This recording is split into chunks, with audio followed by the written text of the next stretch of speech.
मकर संक्रांति के दिन यदि कोई व्यक्ति चुपचाप बिना किसी को बताए पूरी श्रद्धा और सही नियमों के साथ गौ माता को एक विशेष वस्तु खिला देता है तो उसके जीवन में धन, अन्न, सुख और शांति की कभी कमी नहीं रहती।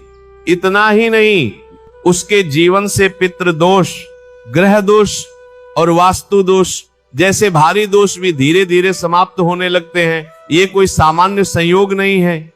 कहा गया है कि पूरे 752 वर्षों के बाद मकर संक्रांति पर ऐसा अद्भुत योग बन रहा है जिसमें किया गया छोटा सा कर्म 7 जन्मों तक फल देता है।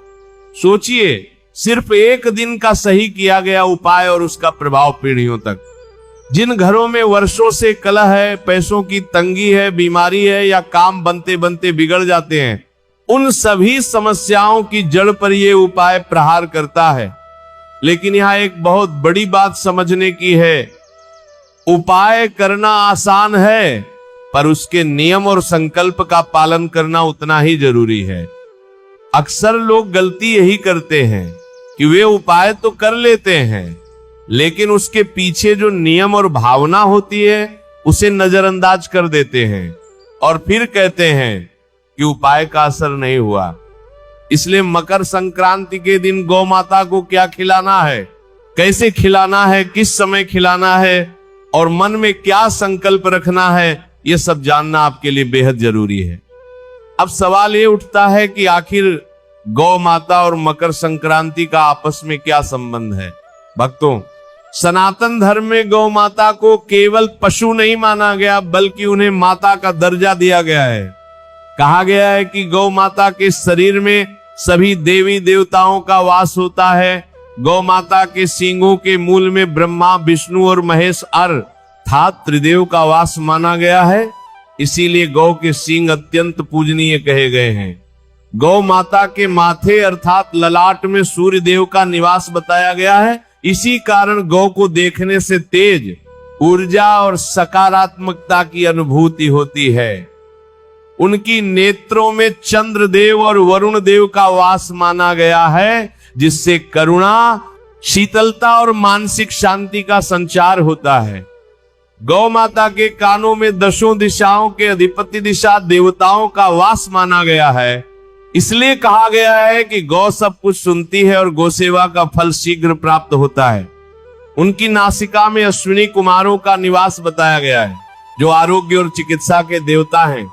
गौ माता के मुख में अग्निदेव का वास माना गया है। इसी कारण गौ को अन्न अर्पण करना यज्ञ के समान पुण्यकारी कहा गया है। उनकी जिह्वा में सरस्वती देवी का निवास बताया गया है।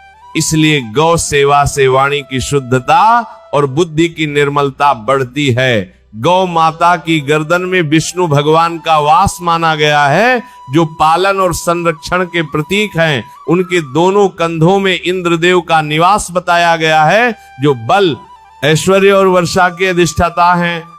गौ माता की पीठ में समस्त लोकपाल देवताओं का वास माना गया है। इसीलिए उनकी पीठ पर श्रद्धा से हाथ फेरना अत्यंत पुण्यकारी कहा गया है।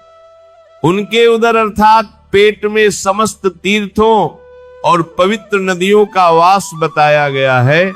इसी कारण गोदान को सभी दानों में श्रेष्ठ माना गया है। गौ माता के थनों में पृथ्वी माता और लक्ष्मी देवी का निवास माना गया है, जो अन्न, धन और पोषण का मूल स्रोत हैं। उनकी पूंछ में वायुदेव का वास बताया गया है, जिससे नकारात्मक ऊर्जा का नाश होता है। गौ माता के खुरों में समस्त ऋषि मुनियों का वास माना गया है। इसलिए गौ की परिक्रमा करने से तप और साधना का फल प्राप्त होता है। गोमूत्र और गोबर में समस्त देवगणों की शक्तियों का संचार माना गया है, जिनका उपयोग शुद्धिकरण और दोष निवारण में किया जाता है। शास्त्रों में स्पष्ट कहा गया है, गावो विश्वस्य मातरा, अर्थात गौ माता पूरे संसार की माता है। इसी कारण ये मान्यता है कि गौ माता को श्रद्धा से किया गया अर्पण सीधे देवताओं तक पहुंचता है और गुप्त रूप से की गई गौ सेवा 7 जन्मों तक फल प्रदान करती और मकर संक्रांति के दिन जब सूर्य देव उत्तरायण होते हैं तब देवताओं का समय प्रारंभ होता है। यानी यह दिन देव शक्तियों को प्रसन्न करने का सबसे श्रेष्ठ अवसर होता है। ऐसे में गौ माता को श्रद्धा से अर्पित किया गया थोड़ा सा अन्न भी सीधे देवताओं तक पहुंचता है। मकर संक्रांति साल में केवल एक बार आती है, ये कोई रोज मिलने वाला अवसर नहीं है। अगर आपने इस दिन को यूं ही गंवा दिया तो पूरे साल वही समस्याएं, वही परेशानियां और वही संघर्ष दोबारा आपका इंतजार करेंगे। क्योंकि मकर संक्रांति सिर्फ एक साधारण दिन नहीं है, इसी दिन सूर्य की चाल बदलती है और इसी दिन प्रकृति का एक नया हिसाब शुरू होता है। प्राचीन काल में लोग इसे बहुत गंभीरता से लेते थे, क्योंकि उन्हें पता था कि इस दिन की गई छोटी सी गलती पूरे साल पर भारी पड़ सकती है और इस दिन किया गया छोटा सा सही काम पूरे साल का सहारा बन सकता है। मकर संक्रांति का असली मतलब है रुकावट से निकलना, ठहराव को तोड़ना और जीवन में आगे बढ़ना। इसीलिए हमारे बुजुर्ग कहते थे कि इस दिन जो बीज बोया जाता है वही पूरे साल फल देता है। इस दिन दान का बहुत महत्व होता है।